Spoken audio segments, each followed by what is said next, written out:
Welcome.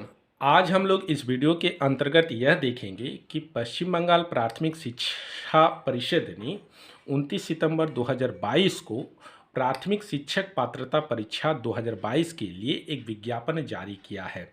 इस विज्ञापन में कौन कौन सी प्रमुख बातें कही गई हैं, इसको हम लोग आज देखेंगे।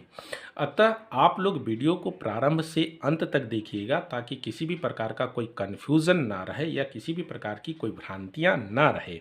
आइए हम लोग यह देखते हैं कि इस विज्ञापन में कौन कौन सी बातें कही गई हैं। विज्ञापन के सबसे शीर्ष पर देखिए क्या कहा जा रहा है। Conduction of teacher eligibility test 2022 for classes 1 to 5 by West Bengal Board of Primary Education as per the NCTE अर्थात national council for teacher education guidelines issues by NCTE from time to time and in accordance with law। अर्थात इसका अर्थ यह हुआ कि पश्चिम बंगाल प्राथमिक शिक्षा परिषद कक्षा 1 से लेकर 5 तक के लिए एक शिक्षक पात्रता परीक्षा 2020 का आयोजन करने जा रही है और इस शिक्षक पात्रता परीक्षा का आयोजन वह राष्ट्रीय अध्यापक शिक्षा परिषद के नियमों और निर्देशों के आधार पर करेगी, जो कि राष्ट्रीय अध्यापक शिक्षा परिषद समय समय पर जारी करती है। इसके अतिरिक्त कोई अन्य नियम भी है तो उन नियमों का पालन भी पश्चिम बंगाल शिक्षा परिषद करेगी। उसके बाद देखते हैं कि हम लोग पहले पैराग्राफ में क्या कहा गया है। पहले पैराग्राफ में कहा जा रहा है वही बात कि पश्चिम बंगाल प्राथमिक शिक्षा परिषद एक शिक्षक पात्रता परीक्षा 2022 का आयोजन करने जा रही है और यह परीक्षा 11 दिसंबर 2022 में संपूर्ण पश्चिम बंगाल में एक ही दिन होगी और यह NCTE के निर्देशानुसार और अन्य नियमों का पालन करते हुए होगी। फिर दूसरे पैराग्राफ में ये कहा जा रहा है कि इस शिक्षक पात्रता परीक्षा का उद्देश्य यह है कि पश्चिम बंगाल सरकार के अधीन विभिन्न प्रकार के प्राथमिक विद्यालयों में शिक्षकों की नियुक्ति की जाए।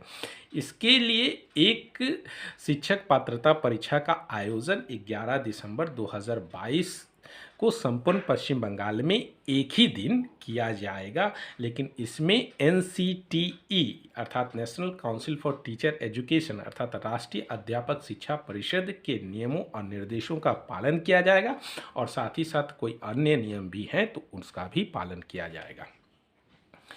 अब जो सबसे महत्वपूर्ण बात है उसका आप लोगों को ध्यान रखना होगा।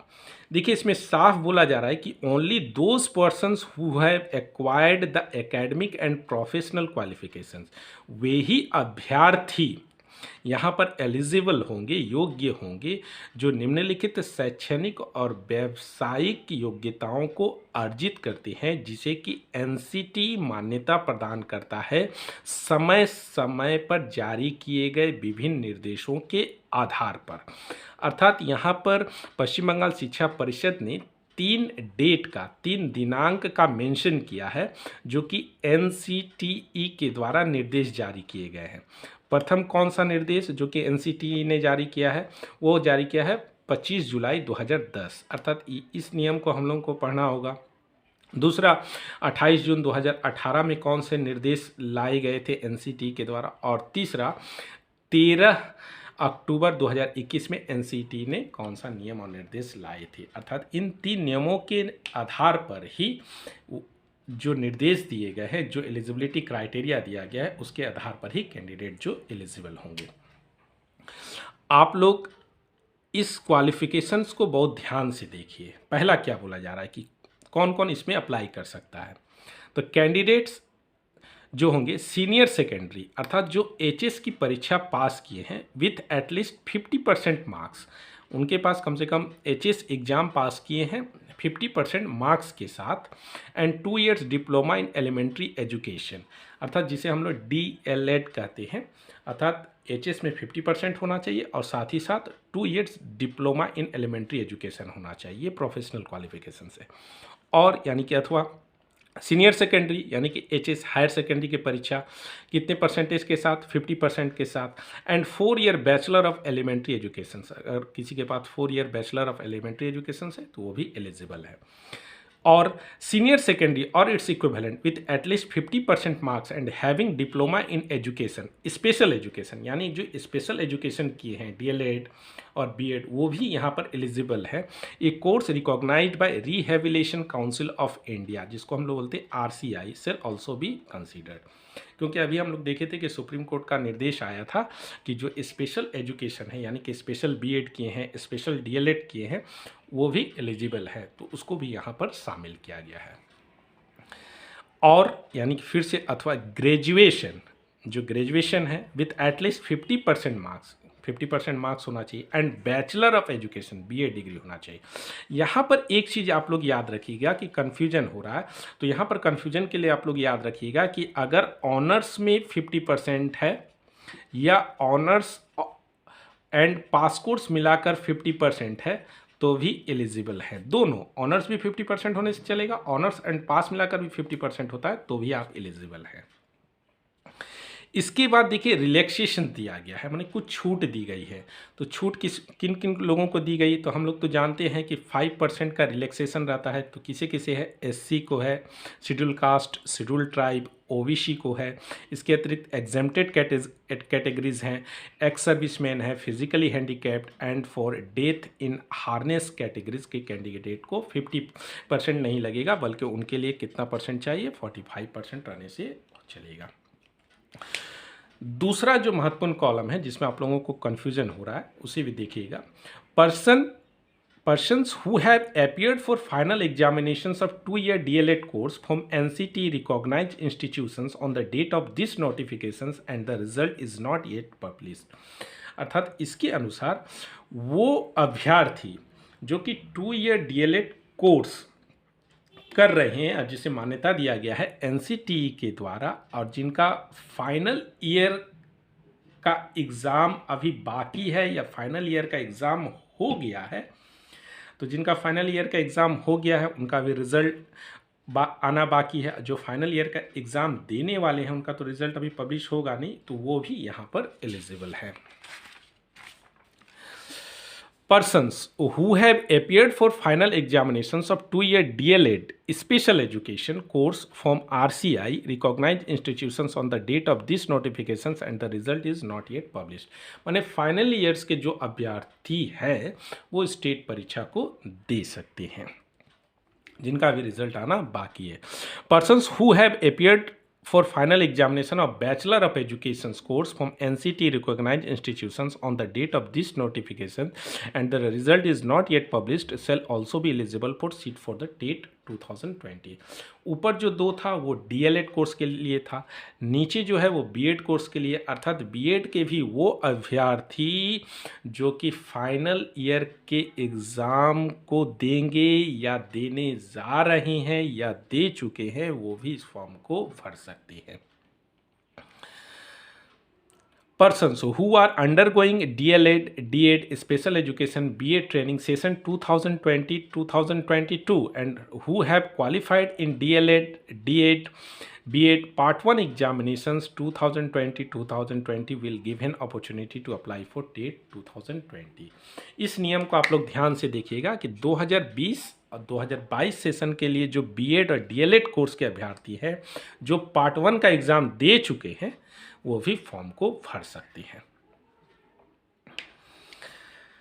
अच्छा, इसके बाद हम लोग देखते हैं कि candidates who have acquired minimum academic qualifications after the date of publications of this notifications will not be entertained for appearing in TET 2020।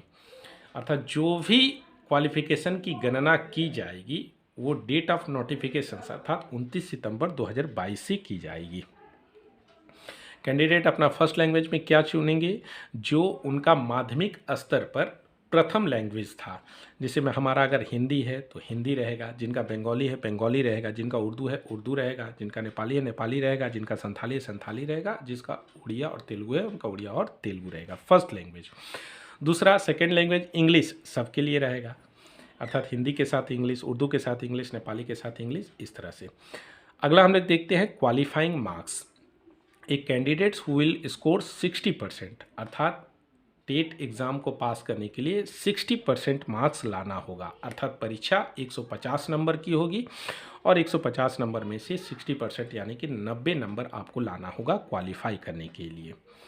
लेकिन यहाँ पर कुछ विशेष अभ्यर्थियों को छूट दी जाएगी। तो किन अभ्यर्थियों की? अर्थात उन अभ्यर्थियों को जो कि एससी हैं, एसटी है, ओबीसी है, पीएच कैटेगरी में आते हैं, एग्जेम्प्टेड कैटेगरीज में आते हैं, एक्स सर्विसमैन हैं और डेथ इन हार्नेस के जो कैंडिडेट हैं उनके लिए यह 55% रहेगा। देखिए यहाँ पर स्पष्ट बोल रहा है, however qualifying in TET would not confirm a right on any person for recruitment employment as it's only one of the eligible criteria for appointment.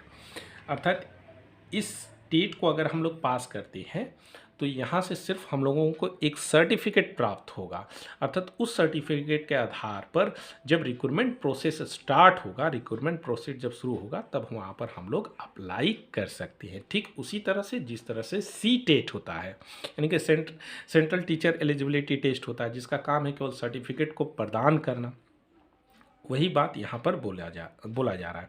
सबसे महत्वपूर्ण बात जो है, the details regarding the submissions of online application form will be available on और after 14 अक्टूबर 2020। 14 अक्टूबर 2022 से इसकी online प्रक्रिया प्रारंभ हो जाएगी फॉर्म भरने की।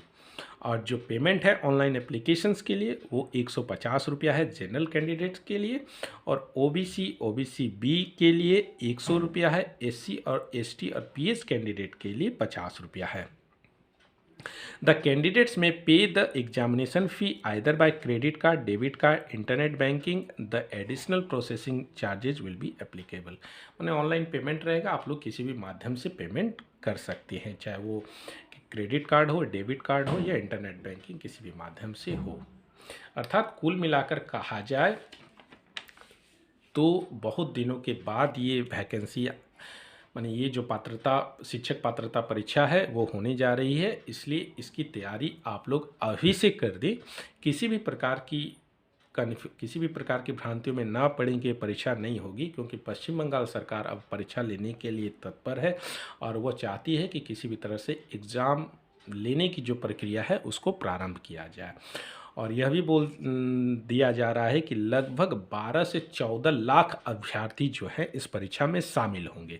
लेकिन सबसे महत्वपूर्ण बात यहाँ पर यह है कि अभी बीएड वर्सेस डीएलएड को लेकर सुप्रीम कोर्ट में एक केस चल रहा है। अब देखा जाए कि सुप्रीम कोर्ट क्या राय देती है। तो सुप्रीम कोर्ट के राय के आधार पर यह निर्णय सामने आएगा कि केवल डीएलएड वाले फॉर्म भर पाएंगे या बीएड या डीएलएड दोनों फॉर्म को भर पाएंगे।